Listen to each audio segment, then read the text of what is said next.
Friends இப்போ நம்ம வீடியோக்குள்ள போகலாம். டிப்ஸ் நம்பர் 1 பார்க்கலாம். டிப்ஸ் நம்பர் 1ல இந்த மாதிரி ஓல்டு பேங்கிள்ஸை எப்படி யூஸ் பண்ணுறதுன்னு பார்க்கலாங்க. இது கண்ணாடி பேங்கிள் இருந்தாலும் ஓகே தான், அப்படி இல்லை மெட்டல் பேங்கிளாக இருந்தாலும் எடுத்துக்கலாம். மெட்டல் பேங்கிள் அப்படின்னா இன்னுமே ஸ்ட்ராங்காக இருக்கும். நான் வந்து கண்ணாடி பேங்கிள் தான் யூஸ் பண்ணி உங்களுக்கு காமிச்சிருக்கேன். பாருங்க ஃப்ரெண்ட்ஸ், உங்ககிட்ட இருக்கக்கூடிய டேப்பை யூஸ் பண்ணி அந்த பேங்கிள்ஸை ஃபர்ஸ்ட் 3 பேங்கிள்ஸை வந்து நான் ஜாயின் பண்ணுற மாதிரி ஜாயின் பண்ணிக்கோங்க. இந்த மாதிரி ஜாயின் பண்ணி முடிச்ச பிறகு உங்களுக்கு வந்து ட்ரையாங்கிள் ஷேப் மாதிரி கிடைக்கும். பாருங்க ஃப்ரெண்ட்ஸ், இந்த மாதிரி ஜாயின் பண்ணணும். அப்போ தான் உங்களுக்கு இந்த ஷேப் வந்து கிடைக்கும். அவ்வளோதாங்க ஃப்ரெண்ட்ஸ், ஜாயின் பண்ணி முடிச்சிட்டேன். இந்த மாதிரி டேப் இல்லைனா நீங்கள் கையில் கூட கட்டி எடுத்துக்கலாம். டேப் யூஸ் பண்ணிங்க அப்படின்னா இன்னுமே ஸ்ட்ராங்காக இருக்க மாதிரி இருக்கும் இந்த ஆர்கனைசர். இதுக்கு மேலே வந்து பார்த்தீங்கன்னா இன்னும் ஒரு பேங்கிள்ஸ் பெண்டிங் வச்சிருக்கோங்களா, அந்த பேங்கிள்ஸுக்கு சைஸுக்கு ஏற்ற மாதிரி நான் வந்து ஒரு கார்ட்போர்ட் பாக்ஸ்லேயே அட்டையை கட் பண்ணி அந்த பேங்கிளுடைய ஒரு சைடில் ஒட்டி விட்டுட்டேங்க, ஃபெவிகால் அப்ளை பண்ணிட்டு.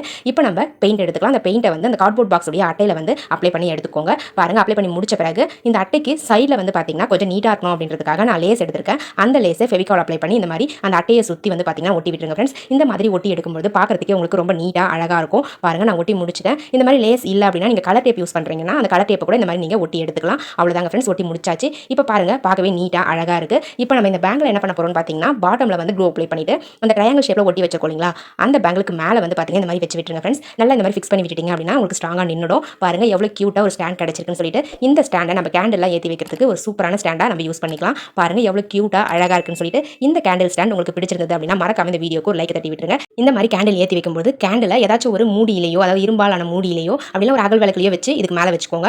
அப்போ தான் கேண்டில் உருகி வந்து பார்த்தீங்கன்னா இந்த ஸ்டாண்டில் வந்து படியாமல் இருக்குங்க.